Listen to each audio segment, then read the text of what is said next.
இந்த கோவில்ல இருக்க சிவலிங்கத்துக்கு இது வரைக்கும் அபிஷேகமே பண்ணதில்ல. அது ஏன்னு தெரிஞ்சுக்கலாம் வாங்க. இந்த உலகம் பிரளயத்துல அழியறதுக்கு முன்னாடி சிவன் பிரம்மதேவனை கூப்பிட்டு புண்ணிய தேசங்கள்ல இருந்து மண் எடுத்துட்டு வந்து அமுதத்தை சேர்த்து ஒரு கலசத்தை செய்ய சொன்னாரு. அந்த கலசத்துல படைப்பு தொழிலுக்கு தேவையான, அதாவது புதிய உயிர்களை உருவாக்குறதுக்கு தேவையான பொருட்கள் எல்லாம் உள்ள வச்சு மூடி அதை தண்ணியில விட சொல்லிட்டாரு.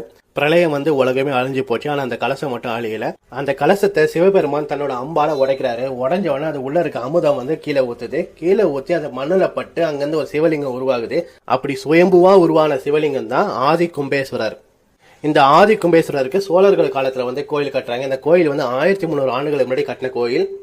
இந்த கோவில்ல வேண்டவங்களுக்கு தங்களோட வாழ்க்கைக்கான பாதுகாப்பு கிடைக்கும்னு சொல்றாங்க. அது மட்டும் இல்லாம இந்த கோவில்ல முருகர் 6 முகத்தோட 6 கரங்களோட இருக்காரு. இது வேற எங்கேயும் இல்லைன்னு சொல்றாங்க. இந்த கோவில் கும்பகோணத்துல இருக்கு. கும்பகோணத்துல இருக்க முக்கியமான கோயில்கள்ல இதுவும் ஒண்ணு.